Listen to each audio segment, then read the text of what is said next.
जो मैट से उतार दे, चलो भी उतरो उतरो, चलो भागो ऐसे, चलो वैसा हमारा कोई काम नहीं है। अच्छा, द्रोणाचार्य जो अर्जुन वाली गलती वो सिर्फ लड़कियों का शोषण करने के लिए। और अगला टारगेट ये था कि वो वहाँ पे नंदनी नगर में उसने एक अपना हॉल बनवाया है, वो सिर्फ इसीलिए था कि लड़कियों के कैंप में वहाँ ले जाऊँ अपने कॉलेज स्टेज पे किसी को चाटा मारने का भी काम कर देते हैं, सारी गाली देने का भी काम करते हैं। देखिए कोच है, उनको भी मैट पे लात मारी गई है। हाँ, धक्के मारे गए हैं, गालियाँ दी गई, मगर वो बेचारे शेयर मीडिया चैनल दिखाना नाम भाई प्रीतम नागर की राम राम। तो भाई हमारे हैं दिल्ली में जंतर मंत्र पे, आपने कई दिन तक भाई सनसनी खबर देखी होगी, सुनी होगी। अब भाई जंतर मंत्र पे जितने भी ऑल इंडिया पहलवान है भाई, वो सारे भाई जंतर मंत्र पे इकट्ठे हो रहे हैं। जो ब्रजभूषण जी हैं उन पर कुछ एलिगेशन लगे हैं, के एलिगेशन है भाई, क्यों उन भाई मतलब कि क्या ऐसा कर दिया भाई, उन हटाने की कोशिश कर रहे हैं भाई, जो पहलवानों का एलिगेशन चल रहा है वो बात करेंगे। नमस्कार पहलवान जी। नमस्कार भाई। और पहले जो लड़कियों के कैंप थे वो लगते थे पटियाला। अच्छा, इस ब्रजभूषण जी ने ज़बरदस्ती कैंप लखनऊ लेके गए हैं। लखनऊ वाली भी बहुत बड़ी बात कर रहे हैं, लखनऊ जानबूझ के गलती वो सिर्फ लड़कियों का शोषण करने के लिए। और अगला टारगेट ये था कि वो वहाँ पे नंदनी नगर में उसने एक अपना हॉल बनवाया है, वो सिर्फ इसीलिए था कि लड़कियों के कैंप में वहाँ ले जाऊँ अपने कॉलेज में अयोध्या में। सिर्फ यही टारगेट था उसका।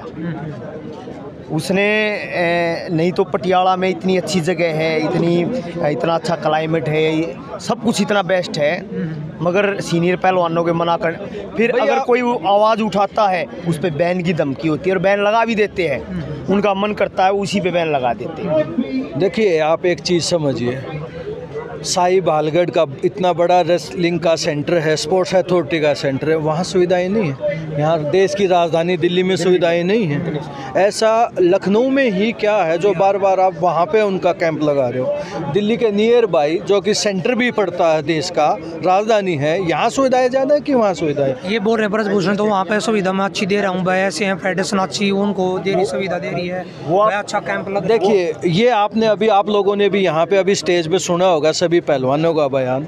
अगर सुविधाएं दे रही होती तो छोटे छोटे बच्चों को ना अपना खर्चा निकालने के लिए बेचारों को लोकल दंगल लड़ने पड़ते हैं। फेडरेशन का कहाँ सपोर्ट है? आप मुझे बताइए ना, फेडरेशन ने पिछले 5 साल में कितने स्टार पहलवानों को कितनी धनराशि, ये आप उनसे एक बार अध्यक्ष जी से सवाल किया जाए कि भैया आपने ये बताइए कि आपने पिछले 5 साल में जो आप देश के स्टार पहलवान उनको कितनी धनराशि आपने फेडरेशन की तरफ से या स्पॉन्सर की तरफ से दिलाई? बल्कि उन्होंने तो उल्टा ये काम कर दिया कि जो हमारे स्पॉन्सर आ रहे थे रेसलिंग के लिए डायरेक्ट, उनको डायरेक्ट प्लेयर से ना मिलके थ्रू फेडरेशन के आने के लिए प्रेशराइज किया गया है कि आप यहाँ से आइए।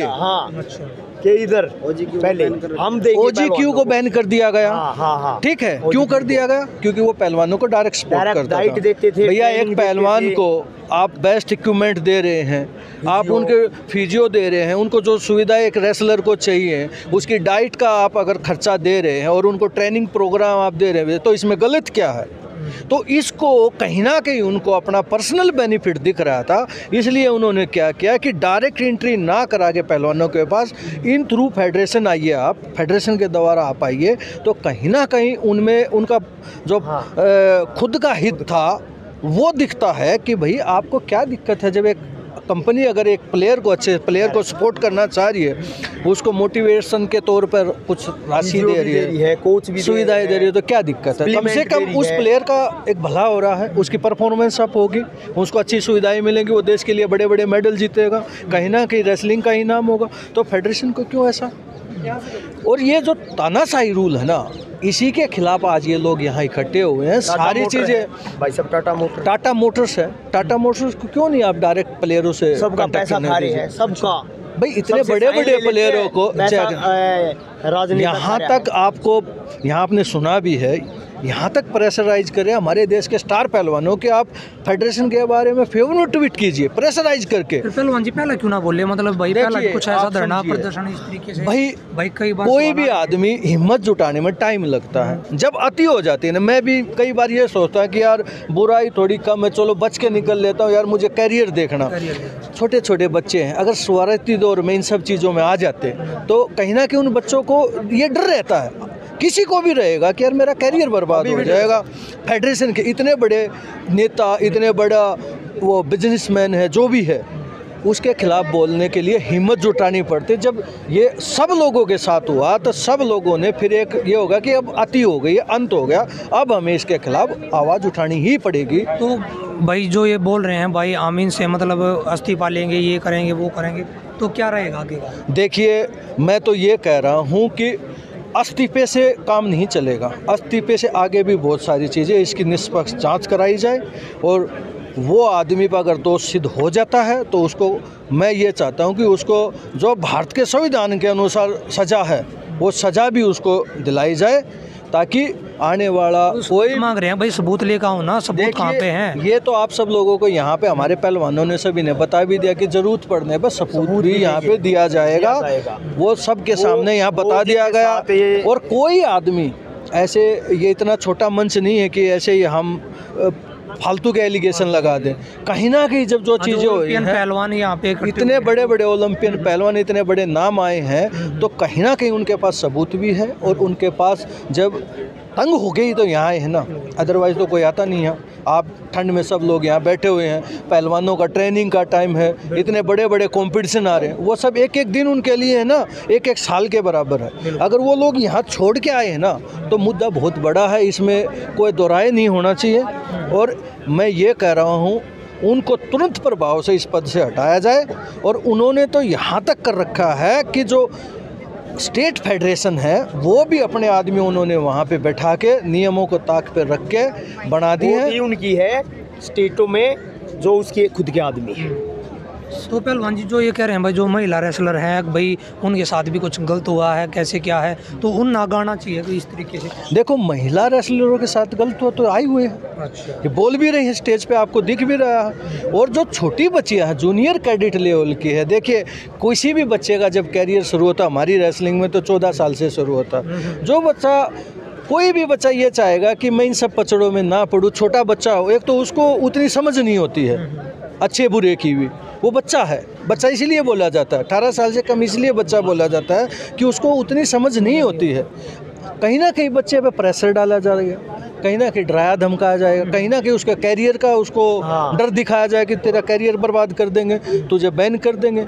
अब जो बच्चा शुरू किया है कि जिस माँ बाप ने इतनी मतलब आस के साथ अपने बच्चे का एक गेम स्टार्ट करा, अगर वो बच्चे के साथ ऐसा होगा तो कोई भी सोचता है कि यार चलो जहाँ तक चल जाए चला देते हैं, दबा लेते हैं। मगर अब क्या हो गया, पाप का घड़ा भर गया भाई। और इसलिए ये सब लोग यहाँ आए हैं, समझे? ये कोई पेड आदमी नहीं है, ये सब अपने घर से तेल लगा के, गरीब आदमी, नॉर्मल आदमी समर्थन के लिए इसलिए आए हैं कि कुश्ती के साथ गलत हो रहा है, हमारे पहलवानों के साथ गलत हो रहा है। पहलवान जी एक पहलवान फेंटा था मैंने, मतलब भाई कई बार कोई पॉइंटा में गलती हो जाती है, ब्रजभूषण जी वहाँ पे आ रहे होते हैं, कई बार भाई थप्पड़ भी मार देते हैं उस तरीके भाई, लेकिन फिर भी पहलवान को देखिए भाई, ये बातें आई। अब हमारे अध्यक्ष जी तो मुझे नहीं पता कि भाई वो स्पाइडरमैन है क्या है, वो आपका जज का भी काम करते हैं, वो कोच का भी काम करते हैं, वो रेफरी का भी काम करते हैं और वो सपोर्टर का भी काम करते हैं, दोनों ओर से, समझे? और वो स्टेज पे किसी को चाटा मारने का भी काम कर देते हैं, सारी गाली देने का भी काम करते हैं। देखिए उन्होंने पता नहीं क्या एक वीडियो वायरल हुई थी जिसमें भाई पहलवान को थप्पड़ मारा था भाई। तो इस चीज़ से आप ये अंदाज़ा लगा लीजिए कि उनका जो सोच का लेवल है, क्या वो इस पद के लिए हैं? एक इतने बड़े पद पर बैठा हुआ देश की फेडरेशन का अध्यक्ष है और वो एक छोटे बच्चों को चाटा मार रहा है। समझा भी तो सके हैं भाई कोई पहलवान है भाई, यही चीज़ें तो उनकी मानसिक स्थिति को दर्शाती हैं कि ये आदमी किस लेवल का है। एक छोटे बच्चों के प्यार से समझाता था कि मार के समझाता। उन्होंने हमारे कई जो मेरे से हमारे कुछ जूनियर कोच है उनको भी मैट पे लात मारी गई है। हाँ, धक्के मारे गए हैं, गालियाँ दी गई, मगर वो बेचारे क्या, हाँ भाई छोटे आदमी हैं, थोड़ा सा उनका सतर उस लेवल का नहीं है, तो चुपचाप बेचारे अपने घर चले जाते हैं। मगर अब धीरे धीरे उन्होंने क्या किया कि सीढ़ी दर सीढ़ी एक एक करके वो सबको, अब बात आ गई हमारे देश के स्टार पहलवानों तक भी कि उनको भी वो बेइज्जती कर, जो कोच है उनको भी तू तलाक से बोलते हैं। चलो इतने निकलो, द्रोणाचार्य जो मैट से उतार दे, चलो भी उतरो उतरो, चलो भागो ऐसे, चलो वैसा हमारा कोई काम नहीं है। अच्छा, द्रोणाचार्य जो अर्जुन अवार्डी कोच है उनको जैसे एक होता है ना, अब एक बात बताओ, ये कंपटीशन में सरेआम गालियाँ देते हैं, क्या ये अध्यक्ष के लिए एक शोभा का काम है? और पहली बात तो आप गाली किसी को दे नहीं, सबका अपना आत्मसम्मान है, ठीक है। उसके लिए कमेटी बनाएगी, अगर कोई आदमी वहाँ किसी से कोई गलत भी हुआ है तो आप उसको थ्रू प्रॉपर चैनल उसको बाहर कीजिए, मगर ये नहीं हो सकता आप स्टेज से गाली देंगे, दबंगई दिखाएंगे। एक कोचिंग के लिए गया, अपने प्लेयर को कोचिंग कर रहा है रेसलिंग के दौरान, आप उसको उसकी इंसल्ट कर रहे हैं, उसको बदतमीजी कर रहे हैं, उसको कोचिंग सिखा रहे हैं, तो इसका मतलब क्या है?